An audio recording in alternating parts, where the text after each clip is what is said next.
Hello നമസ്തേ all. കഴിഞ്ഞ ക്ലാസ്സിൽ നമ്മൾ ഗിഡ്കി എന്ന ചാപ്റ്ററിൻ്റെ ഇംഗ്ലീഷ് ആൻഡ് മലയാളം എക്സ്പ്ലനേഷൻസ് കണ്ടിട്ടുണ്ടായിരുന്നു അല്ലേ. Then we are going to its question answers. ഗതിവിധിയാം നോക്കാം. ഗതിവിധിയാം എന്ന് പറഞ്ഞു കഴിഞ്ഞാൽ ആക്ടിവിറ്റീസ് ആണ്. ഓക്കെ. കഹാനി പഠേ ഔർ റിക്ത് സ്ഥാൻ കി പൂർത്തി കരെ. കഹാനി പഠേ ഔർ റിക്ത് സ്ഥാൻ കി പൂർത്തി കരെ എന്ന് പറഞ്ഞാൽ എന്താണ് ഈ ക്വസ്റ്റ്യൻ്റെ മീനിങ് എന്താണ്? Read the story and fill in the blanks. അതായത് സ്റ്റോറി വായിച്ചിട്ട് നമ്മൾ എന്ത് ചെയ്യണം? താഴെ വിട്ടുപോയ ഭാഗങ്ങൾ ഫില്ല് ചെയ്യാനാണ് പറയുന്നത്. അപ്പോൾ ഇവിടെ ഒരു ഫ്ലോ ചാർട്ട് കൊടുത്തിട്ടുണ്ട്. ഫ്ലോ ചാർട്ടിൽ മുകളിൽ എഴുതിയിട്ടുണ്ട് ലഘുകഥ അല്ലേ. ദെൻ അതിന് താഴെയായിട്ട് ഘടന. ഘടന എന്ന് പറഞ്ഞു കഴിഞ്ഞാൽ ഇൻസിഡൻ്റ് ആണ്. അപ്പോൾ ഈ ലഘുകഥയുടെ ഇൻസിഡൻറ്റ് എന്താണെന്നാണ് നമ്മളോട് ചോദിക്കുന്നത് അല്ലേ. അപ്പോൾ എന്താണ് ലഘുകഥയുടെ ഇൻസിഡൻറ്റ്? എന്താണ്? ഹോഷിയാർപൂർ സെ ഷാദി കാ ബുലാവ ആയാത അല്ലേ. നമ്മൾ പറഞ്ഞു ഈ സ്റ്റോറി സ്റ്റാർട്ട് ചെയ്യുന്നത് ഹോഷിയാർപൂർ എന്ന് പറയുന്ന സ്ഥലത്ത് നിന്ന് ഈ കഥയിലുള്ള ആ ഒരു പതിക്ക് എന്ത് വന്നു? ഒരു വെഡിങ് ഇൻവിറ്റേഷൻ വന്നു അല്ലേ. ദെൻ അവരെന്താ ചെയ്യുന്നത്? ട്രെയിൻ മേ യാത്രാ കർത്തേ സമയ ഏക് സ്ത്രീ ഷോൾ ബേച്ചനേക്കോ ആത്തി ഹെ. അപ്പോൾ ഇവർ ആ വെഡിങ്ങിന് വേണ്ടി ട്രെയിനിൽ പോകുന്ന സമയത്ത് ഒരു സ്ത്രീ എന്ത് ചെയ്തു? അവിടെ ഒരു ഷോൾ വിൽക്കാൻ വേണ്ടിയിട്ട് വരണം. That is the incident. Then പാത്ര എന്ന് പറഞ്ഞാൽ ക്യാരക്ടേഴ്സാണ് അല്ലേ. ക്യാരക്ടേഴ്സ് ആരൊക്കെയാണ് ഇവിടെ വരുന്നത്? ഫസ്റ്റ് വൺ പതിയാണ് അല്ലേ. പതിയുടെ പേരൊന്നും അവിടെ പറയുന്നില്ല. സോ നമുക്ക് പതി എന്ന് പറയാം. പതി എന്ന് പറഞ്ഞാൽ ഹസ്ബൻഡാണ്. ദെൻ പത്നി, ഒരു വൈഫുണ്ട്, അയാളുടെ വൈഫാണ്. ദെൻ ബച്ചെ, സ്റ്റുഡൻസ് ആണ്. ദെൻ പിന്നെ നമുക്കറിയാം ട്രെയിനിലാണ് യാത്ര ചെയ്യുന്നത്. സോ അവരൊറ്റക്കായിരിക്കില്ല, സഹയാത്രിയോ കൂടെ യാത്ര ചെയ്യുന്ന ആൾക്കാരും ഉണ്ട്.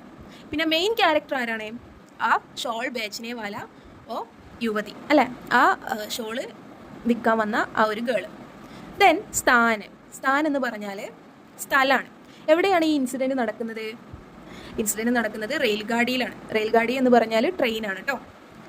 Then we are going to second activity, നമൂനെ കെ അനുസാർ വാക്യോം കോ ബദൽക്കർ ലിഖെ. എന്താ നമൂനെ കെ അനുസാർ വാക്യോം കോ ബദൽക്കർ ലിഖെ എന്ന് പറഞ്ഞാൽ change the sentence as per the example and write them അല്ലേ.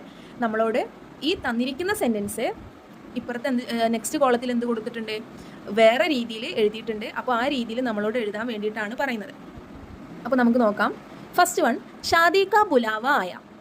ഇവിടെ ആയ എന്ന് പറയുന്ന വേർഡ് കുറച്ച് ബോൾഡാക്കി കൊടുത്തിട്ടുണ്ട്, റൈറ്റ്. ദെൻ നെക്സ്റ്റ് കോളത്തിൽ നോക്കിക്കേ, ഷാദി കാ ബുലാവ ആയാത. ആയാത എന്ന് പറയുന്ന വേർഡ് അതേപോലെ അവരെന്ത് ചെയ്തിട്ടുണ്ട്? കുറച്ച് ബോൾഡായിട്ട് കൊടുത്തിട്ടുണ്ട്. എന്താണ് ഇവർ തമ്മിലുള്ള ഡിഫറൻസ്? ഫസ്റ്റ് വണ്ണിൽ ആയ എന്നാണ്, സെക്കൻഡ് വണ്ണിൽ ഒരു ധ കൂടി അല്ലേ. ധ എന്ന വേർഡിൻ്റെ മീനിങ് വാസ് എന്നാണ്. ഓക്കെ. അപ്പോൾ നമുക്ക് വേണമെങ്കിൽ ഇത് ടെൻസിലേക്ക് നമ്മൾ കൺവേർട്ട് ചെയ്യുന്ന സമയത്ത് ഫസ്റ്റ് കോളത്തിലുള്ളത് പാസ്റ്റ് ടെൻസാണ്, അതായത് ഭൂതകാലം. സെക്കൻഡ് കോളത്തിലുള്ളത് ഏതായിരിക്കും? പാസ്റ്റ് കണ്ടിന്യൂസ് ആണ്. ആയ എന്ന് പറയുന്നത് കെയിം, വന്നു. ആയാധ എന്ന് പറഞ്ഞാൽ വാസ് കമ്മിങ് എന്നാണ്. ഓക്കെ. അപ്പോൾ ഷാദി കാ ബുലാവ ആയ, ഷാദിയുടെ വെഡിങ് ഇൻവിറ്റേഷൻ വന്നു. ഷാദി കാ ബുലാവ ആയാത, ഷാദിക്ക് വേണ്ടിയിട്ടുള്ള ഇൻവിറ്റേഷൻ വന്നിട്ടുണ്ടായിരുന്നു അല്ലേ. അങ്ങനെയാണ്. നെക്സ്റ്റ് വൺ, പത്നി ബാത്തോമേ മഷ്ഗൂൽ ഹോ ഗയി. പത്നി എന്താണ്? നമ്മൾ പറഞ്ഞു ഇങ്ങനെ സംസാരിക്കുന്നതിൽ അല്ലേ, എൻഗേജ് ഇൻ ടോക്കിംഗ്. അപ്പോൾ അത് ഇപ്പുറത്തോട്ട് വരുന്ന സമയത്ത് പത്നി ബാത്തോമേ മഷ്ഗൂൽ ഹോ ഗയി ധി. നിങ്ങളിവിടെ ഒരു കാര്യം ശ്രദ്ധിക്കേണ്ടതുണ്ട്. ആദ്യം ധായാണ് വന്നത്, സെക്കൻഡ് വൺ എന്ത് വന്നു? ധീ വന്നു. ആ എന്ന് പറയുന്നതും ധീ എന്ന് പറയുന്നതും സെയിം മീനിങ് ആണ്, വാസ് എന്നാണ്. പക്ഷേ ധ വരുന്നത് പുല്ലിംഗിൻ്റെ കൂടാണ്. പുല്ലിംഗ് എന്ന് പറയുന്നത് നമ്മൾ ജെൻസ്, അതായത് മെയിൽ ആയിട്ടുള്ള ആൾക്കാരെ ഡിനോട്ട് ചെയ്യാൻ വേണ്ടിയിട്ടാണ് നമ്മൾ ധ യൂസ് ചെയ്യുന്നത്. പക്ഷേ ധീ യൂസ് ചെയ്യുന്നത് സ്ത്രീലിംഗാണ്. സ്ത്രീലിംഗിൻ്റെ കൂടെ ധീയും ഏതർത്ഥത്തിൽ? വാസ് എന്ന മീനിങ്ങിൽ, അതായത് ആയിരുന്നു എന്ന മീനിങ്ങിൽ. ഓക്കെ. ധ യൂസ് ചെയ്യൽ നമ്മൾ എപ്പോഴാണ്? പുല്ലിംഗിൻ്റെ കൂടെ, വാസ് എന്ന മീനിങ്ങിൽ. ഓക്കെ. ഇതിൻ്റെ ഡീറ്റെയിൽ ആയിട്ട് ഒരു ക്ലാസ് മിസ് വേറൊരു വീഡിയോ ആയിട്ടിടും, ഗ്രാമർ പാർട്ടായിട്ട്. അപ്പോൾ അത് ചെക്ക് ചെയ്താൽ കുറച്ചുകൂടെ നന്നായിട്ട് നിങ്ങൾക്ക് ക്ലിയർ ആവും. Okay. Then next one, second കോളത്തിൽ കൊടുത്തിട്ടുണ്ട്. ഫസ്റ്റ് കോളം നമ്മളോട് ഫില്ല് ചെയ്യാനാണ് പറയുന്നത്. ലഡ്ക ബെഞ്ച് പർ ബൈട്ടാത. എന്താണ് ലഡ്ക ബെഞ്ച് പർ ബൈട്ടാത എന്ന് പറയുന്ന വേർഡിൻ്റെ മീനിങ് എന്താ? The boy was sitting on the bench അല്ലേ. ബോയ് എന്ത് ചെയ്യുമായിരുന്നു? വാസ് സിറ്റിംഗ് അല്ലേ. ബോയ് ഒരു ബെഞ്ചിൽ ഇരിക്കുകയായിരുന്നു. അപ്പോൾ നമുക്ക് ഏതിലോട്ട് മാറ്റണത്? ബോയ് ബെഞ്ചിൽ ഇരുന്നു അല്ലേ. ബോയ് ബെഞ്ചിൽ ഇരുന്നു എന്നാക്കണം. എങ്ങനെയാക്കും നമ്മളത്? ബോയ് ബെഞ്ചിൽ ഇരുന്നു എന്ന് നമ്മൾ എങ്ങനെ പറയും? ബെഞ്ച് പർ ബൈട്ട എന്നാണ് പറയല്. ഓക്കെ, ബോയ് ബെഞ്ചിൽ ഇരുന്നു. ഓക്കെ, നെക്സ്റ്റ് ഫസ്റ്റ് കോളത്തിൽ കൊടുത്തിട്ടില്ല, സെക്കൻഡ് കോളത്തിൽ എന്ത് കൊടുത്തിട്ടുണ്ട്? മീനു ബാസാർ കി ഓർ ചലീതി. Meenu was walking towards the market അല്ലേ? Was walking. അപ്പോൾ ഇപ്പുറത്തോട്ട് വരുമ്പോൾ വാക്ഡ് എന്നാവണം അല്ലേ? മീനു മാർക്കറ്റിലേക്ക് നടന്നു അല്ലേ?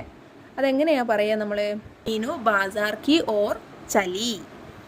ഓക്കെ, ദെൻ താഴെ 2 എക്സാമ്പിൾസ് കൂടെ ആഡ് ചെയ്യാനാണ് പറയുന്നത്. നമുക്ക് എങ്ങനെ എഴുതാം?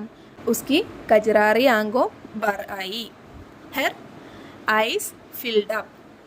സെക്കൻഡ് കോളത്തിലോട്ട് വരുന്ന സമയത്ത് നമ്മൾ എങ്ങനെയാണത് പറയാ? ഉസ്കി കജറാറി ആങ്കെ ബർ ആയി ധി. കാരണം എന്താ? ധി വരുന്നത് ഫീമെയിൽ ആവുമ്പോഴാണ്. അപ്പോൾ ഉസ്കി എന്ന് പറയുന്നത് ഗേൾ ആണ്. അപ്പോൾ നമ്മൾ ആയി ധി. അതിൻ്റെ മീനിങ് എന്തായിട്ട് വരും? Her ice were filled with tears അല്ലേ? ദെൻ നെക്സ്റ്റ് എക്സാമ്പിൾ ആയിട്ട് നമുക്ക് എന്ത് പറയാം? ബീവി ബച്ചെ കുച്ച് നാരാസ് ഹുയി. സെക്കൻഡ് കോളത്തിലോട്ട് വരുന്ന സമയത്ത് ബീവി ബച്ചെ കുച്ച് നാരാസ് ഹുയേ ധേ എന്ന് പറയും അല്ലേ? ഇവിടെ ധേ എന്ന് പറഞ്ഞാൽ വേറെന്നാണ് കേട്ടോ മീനിങ്. വേറെന്നാവും. വേർ എന്ന് പറഞ്ഞാൽ ആയിരുന്നു എന്ന് തന്നെയാണ് meaning. Wife and kids were a little upset. Then നമുക്ക് നെക്സ്റ്റ് ക്വസ്റ്റ്യൻ നോക്കാം. रेलगाड़ी के अनुभव ने पति को अपने पिता की याद दिलाई, उसकी डायरी लिखे. അപ്പോൾ നമുക്കറിയാം നമ്മുടെ ഈ സ്റ്റോറി എൻഡ് ചെയ്യുന്നത് തന്നെ എന്താണ്? ഈ സ്റ്റോറിയിലുള്ള ഈ ആളുടെ അച്ഛൻ അല്ലേ? ഈ കുട്ടിയെ പോലെ ഒരു സാധനങ്ങൾ ട്രെയിനിൽ വിൽക്കാൻ നടക്കുന്ന ഒരാളായിരുന്നു. ഈ പെൺകുട്ടിയുടെ കണ്ണിലുള്ള ആ നനവ് ഇയാളുടെ അച്ഛൻ്റെ കണ്ണിലും വീട്ടിലോട്ട് കയറി വരുന്ന സമയത്ത് കണ്ടിട്ടുണ്ടായിരുന്നു എന്ന് പറഞ്ഞിട്ടാണ് നമ്മുടെ സ്റ്റോറി എൻഡ് ചെയ്യുന്നത് അല്ലേ? ഈ ഒരു കാര്യം ഇയാളുടെ അച്ഛൻ്റെ ഒരു ഓർമ്മ ഇയാളുടെ മനസ്സിലോട്ട് കൊണ്ടുവന്നു എന്നാണ് നമ്മുടെ ഇവിടെ ഒരു സ്റ്റേറ്റ്മെൻറ്റ് കൊടുത്തിരിക്കുന്നത്. ഉസ്കി ഡയറിയിലേക്ക് അന്നത്തെ ദിവസത്തെ ഇയാളുടെ ഡയറി എഴുതാനാണ് നമ്മളോട് പറയുന്നത്. ഓക്കെ, നോക്കാം. ഡയറി എഴുതുന്ന സമയത്ത് എന്ത് വേണം? ഒരു ഡേറ്റ് മസ്റ്റാണ്. മന്തും ഇയറും ഡേയും വേണം. സിമ്പിളായിട്ട് നമുക്ക് പറയാൻ പറ്റുന്ന ഒരു ഡേ എന്ന് പറയുന്നത് രവിവാറാണ്. അതുകൊണ്ടാണ് ഇവിടെ രവിവാർ കൊടുത്തിട്ടുള്ളത്. അത് കഴിഞ്ഞിട്ട് ഡയറി എഴുതുന്ന സമയത്ത് നമ്മൾ ശ്രദ്ധിക്കേണ്ട വേറൊരു കാര്യം, ഇൻട്രൊഡക്ഷൻ വേണം. ഓക്കെ, ഇൻട്രൊഡക്ഷൻ നമ്മൾ എങ്ങനെ കൊടുക്കണം? ഇപ്പം മിസ് ഇവിടെ കൊടുത്തിരിക്കുന്നത് നോക്കൂ. ആജ് മേരെ ലിയേ ബഹുത് ദുഃഖ് കാ ദിൻ താ. ഇന്ന് എനിക്ക് വളരെ വളരെ വിഷമമുള്ള ഒരു ദിവസമായിരുന്നു അല്ലേ? Today was a sad day for me. പിന്നെന്താ? I have never felt so sad in my life before. ഞാൻ എൻ്റെ ജീവിതത്തിൽ ഇത്രയധികം സങ്കടം ഇതിനു മുമ്പ് എൻ്റെ ജീവിതത്തിൽ ഉണ്ടായിട്ടില്ല. ഇങ്ങനെ ഒരു ഇൻട്രൊഡക്ഷൻ കൊടുക്കുക. അത് കഴിഞ്ഞിട്ട് നമ്മൾ body of the diary. Body of the diary എന്ന് പറയുന്നത് നമ്മളെപ്പോഴും സ്റ്റോറിയിൽ നടന്ന വളരെ പ്രധാനപ്പെട്ട കാര്യങ്ങൾ അവിടെ നോട്ട് ചെയ്ത് പറഞ്ഞിരിക്കണം. ഓക്കെ, ഇവിടെ നോക്കൂ. എന്താണ്? ആജ് കാ ദിൻ മേ കേസേ ഭൂലും. ഇന്നത്തെ ദിവസം ഞാൻ എങ്ങനെ മറക്കും? How can I forget this day? Reason എന്താണ്? ബിക്കോസ് ഇസ് ദിൻ മേരെ പിതാ കാ ദർദനാക് യാദായ. Because on this day I got painful memories of my father. ഇന്നത്തെ ദിവസം എനിക്കെൻ്റെ അച്ഛൻ്റെ വളരെ വേദനാജനകമായിട്ടുള്ള ഓർമ്മകൾ ഇന്നത്തെ ദിവസം എൻ്റെ മനസ്സിലോട്ട് കടന്നു വന്നു. കുച്ച് ദിൻ പെഹ്ലെ ഹമേം ഹോഷിയാർപൂർ സെ ഷാദി കാ ബുലാവ ആയാ താ. കുറച്ച് ദിവസങ്ങൾക്ക് മുമ്പ് ഹോഷിയാർപൂരിൽ നിന്ന് ഞങ്ങൾക്കൊരു വെഡ്ഡിംഗ് ഇൻവിറ്റേഷൻ ലഭിച്ചിട്ടുണ്ടായിരുന്നു. Few days ago we got a wedding invitation from Hoshiarpur. हमारी यात्री के बीच में സൈലാനി കജറാറി ആംഖേം വാലി ഗരീബ് ലടുക്കി ഹമാരെ പാസ് ഷാൾ ബേച്ച്നേക്കോ ആയി. ഞങ്ങളുടെ യാത്രയുടെ ഇടയിലെ ഒരു ഡാർക്ക് ഐസുള്ള ഒരു ചാരക്കണ്ണുള്ള ഒരു ഗേള് ഷോൾ വിൽക്കാൻ വേണ്ടിയിട്ട് ഞങ്ങളുടെ അടുത്തേക്ക് വന്നു. In the middle of our journey a poor girl with dark eyes came to us to sell shawls. ഷാൾ की वास्तविक कीमत 250 रुपये. The actual price of the shawl was 250. लेकिन मेरी पत्नी की लालच के कारण उसे शाल को 150 रुपये के लिए मजबूर कर दिया. പക്ഷേ എൻ്റെ വൈഫിൻ്റെ ഒരു ആർത്തി കാരണം അതവൾക്ക് എത്ര രൂപക്ക് തരേണ്ടി വന്നു? 150 രൂപക്ക് തരേണ്ടി വന്നു. Okay, but due to the greed of my wife she forced to give us 150 rupees. ഇസ്സേ ഉസ്കി ആങ്കേ ഗീലി ഹോ ഗയി. അപ്പോൾ ഇത് അവളുടെ കണ്ണുകൾ നനയാൻ കാരണമായി, അതായത് അവൾ കരയാൻ കാരണമായി. This made her eyes wet. वो नमी मैम ने अपनी पिता की आगे में भी देखी जब वह ट्रेन में उत्पाद बेचने के बाद मेरे घर आ रहे थे. അപ്പോൾ അവളുടെ കണ്ണിൽ ഉണ്ടായ ആ നനവ് എൻ്റെ അച്ഛൻ്റെ കണ്ണിലും ഞാൻ കുറച്ച് നാളുകൾക്ക് മുമ്പ് കണ്ടിട്ടുണ്ടായിരുന്നു. എപ്പോഴാണ് കണ്ടിട്ടുണ്ടായിരുന്നത്? എൻ്റെ അച്ഛൻ ട്രെയിനിൽ ഇതേപോലെ പ്രോഡക്റ്റ്സ് ഒക്കെ വിറ്റ് വീട്ടിലോട്ട് വരുന്ന സമയത്തായിരുന്നു കണ്ടിട്ടുണ്ടായിരുന്നത്. Okay. I saw this wetness in my father's eyes also when he was coming to my house after selling the products in the train. Then body കഴിഞ്ഞു. പിന്നെ നമ്മൾ പറയേണ്ടത് ഡയറി എഴുതുന്നത് ആരാണോ ആ ആളുടെ ഫീലിങ്സ് ആണ് പറയേണ്ടത്. ഓക്കെ. अब मुझे समझ में आया कि मेरा पिता ने इन जैसी परिस्थितियों को सामना किया था. ഇപ്പോൾ ഞാൻ മനസ്സിലാക്കുന്നു എൻ്റെ അച്ഛൻ ഇങ്ങനെയുള്ള ഒരുപാട് സിറ്റുവേഷൻസ് ഫേസ് ചെയ്തിട്ടാണ് ജീവിച്ചിരുന്നത് എന്ന്.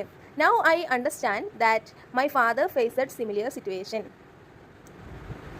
അബ് മേം അമീർ ഹോം നൗ ആം റിച്ച്. ഇപ്പോൾ ഞാൻ ധനികനാണ്.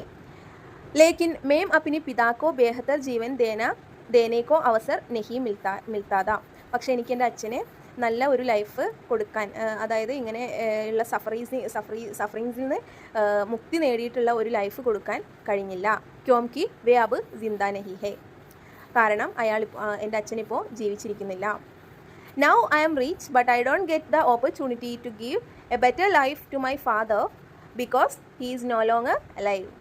पर आज तक പക്ഷേ ഇന്ന് മുതലേ മേം ഏസേ ലോഗോं को शोषण नहीं करूँगा. പക്ഷേ ഇന്ന് മുതൽ ഞാനിനി ഒരിക്കലും ഇങ്ങനെയുള്ള ആളുകളെ ഈ രീതിയിൽ വേദനിപ്പിക്കില്ല. कि मेरे पिता की तरह वो भी जीवन से लड़ रहे होगी because like my father they too must be fighting for their lives. അവരും എൻ്റെ അച്ഛനെ പോലെ എന്ത് ചെയ്യുകയായിരിക്കും? അവരുടെ ലൈഫ് മുന്നോട്ട് കൊണ്ടുപോകാനുള്ള ആ ഒരു ഫൈറ്റിങ്ങിലായിരിക്കാം. അപ്പോൾ ഇതാണ് ഡയറി എഴുതുന്ന സമയത്ത് എപ്പോഴും ശ്രദ്ധിക്കുക.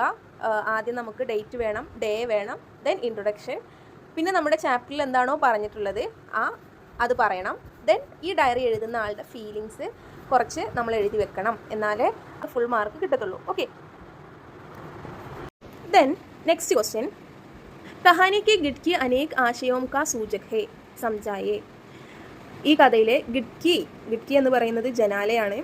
ഈ ജനാല അല്ലെങ്കിൽ വിൻഡോ എന്ന് പറയുന്നത് പല കാര്യങ്ങളുടെയും പ്രതീകമായിട്ടാണ് റൈറ്റർ ഇവിടെ അവതരിപ്പിച്ചിരിക്കുന്നത് എന്നുള്ളത് നമ്മളോട് പ്രൂവ് ചെയ്യാനാണ് പറയുന്നത്. ഓക്കെ. എന്തിൻ്റെയൊക്കെ പ്രതീകമായിരിക്കാം? ജീവൻ കി തലാഷ് और उसके अर्थ की गोज को हमें समझ सकते हैं. ജനാല എന്ന് പറയുന്നത്, വിൻഡോ എന്ന് പറയുന്നത് പല കാര്യങ്ങളുടെയും പ്രതീകമായിട്ടാണ് ഇവിടെ റൈറ്റർ പ്രസൻറ്റ് ചെയ്തിട്ടുള്ളത്. First one, simple of cost for ലൈഫാണ്. അതായത് നമ്മൾ ലൈഫിൻ്റെ മീനിങ് എന്താണ് ജീവിതം കൊണ്ട് അർത്ഥമാക്കുന്നത്, ജീവിതം എന്ന് പറഞ്ഞാൽ എന്താണ്, ജീവിതത്തിൻ്റെ അർത്ഥം എന്താണ്, അങ്ങനെയുള്ള കുറേ കാര്യങ്ങൾ നമ്മൾ ജനാലയിലൂടെ നോക്കുന്ന സമയത്ത് നമ്മുടെ മനസ്സിലേക്ക് ഓടി വരും. ഇവിടെ നമ്മൾ ഈ ഒരു സ്റ്റോറിനെ ബേസ് ചെയ്ത് പറയുകയാണെങ്കിൽ തന്നെ നമ്മുടെ ഇതിലുള്ള ആ ഒരു പതി പുറത്തേക്ക് നോക്കുന്ന സമയത്ത് അല്ലേ, പ്രത്യേകിച്ച് ആ ഒരു ഗേളിനെ കണ്ടപ്പോൾ ഇയാളുടെ മനസ്സിലൂടെ ഗിഡ്കിയിലോട്ട് നോക്കുന്ന സമയത്ത് മേ ബി കടന്നു പോയിരിക്കാം. എല്ലാവരുടെയും ജീവിതം ഒരേപോലെയല്ല. ഈ ജീവിതം കൊണ്ട് ദൈവം എന്താണ് അർത്ഥമാക്കുന്നത്, എന്തുകൊണ്ടാണ് ജീവിതം എല്ലാവർക്കും ഒരേപോലെ ആവാതിരുന്നത്, അങ്ങനെയുള്ള കാര്യം സിമ്പിൾ ആക്കിയിട്ട് പറയാം. നെക്സ്റ്റ് വൺ, ഇവിടെ ഹോപ്പിൻ്റെയും ഡ്രീംസിൻ്റെയും ഒരു പ്രതീകമായിട്ട് നമുക്ക് എന്തിനെ പറയാം? വേണമെങ്കിൽ ഈ ജനാലയെ പറയാം. Symbol of hope and dreams, സ്വപ്നങ്ങളുടെയും പ്രതീക്ഷയുടെയും ഒരു പ്രതീകമാണ് ജനാല അല്ലേ. കാരണം നമ്മൾ എപ്പോഴാണോ ജനാലയിലൂടെ പുറത്തേക്ക് നോക്കുന്നത് ആ സമയത്തൊക്കെ നമുക്ക് എന്ത് വരും? നമ്മുടെ ഫ്യൂച്ചർ എങ്ങനെയാവണം എന്നുള്ള കാര്യങ്ങളും ലൈഫ് ഡിസിഷൻസൊക്കെ മേ ബി എടുക്കുന്നത് പല സമയത്തും ജനാലയിലൂടെ പുറത്തേക്ക് നോക്കിയിട്ടായിരിക്കാം. ബീത്തെ ഹുയെ സമയ और यादों का प्रतीक. जब हम खिड़की से बाहर देखते हैं तो हमें अपने अतीत की यादें आ सकती है और यह हमें अपने वर्तमान और अतीत के बीच के जुड़ाव को महसूस करने में मदद कर सकते हैं. എന്താണ് നമ്മുടെ എപ്പോഴാണോ നമ്മൾ ഗിഡ്കിയിലൂടെ നോക്കുന്നത് ആ സമയത്ത് നമ്മുടെ പാസ്റ്റിലെ കാര്യങ്ങൾ അല്ലേ, നമ്മുടെ കഴിഞ്ഞു പോയ കാര്യങ്ങൾ നമ്മളെ ഓർമ്മപ്പെടുത്തും.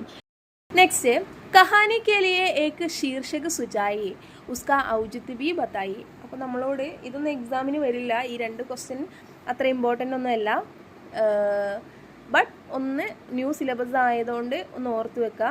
കഹാനി കെ ലിയെ ഏക് ശീർഷക് സുജായി ഉസ്കി ഔചിത്യ ബതായി. ഈ 2 ക്വസ്റ്റ്യൻസ് അത്ര ഇമ്പോർട്ടൻ്റ് അല്ല, പക്ഷേ ഇത് ന്യൂ സിലബസ് ആണ്, ഏത് രീതിയിൽ ക്വസ്റ്റ്യൻ വരാമെന്ന് നമുക്കറിയില്ല. സോ ഒന്ന് ഓർത്ത് വെക്കുക കേട്ടോ. കഹാനി കെ ലിയെ ഏക് ശീർഷക് സുജായി. നമ്മുടെ ഈ സ്റ്റോറിക്ക് വേണ്ടിയിട്ട് വേറൊരു ശീർഷക് നമ്മളോട് ചൂസ് ചെയ്യാനാണ് പറയുന്നത്.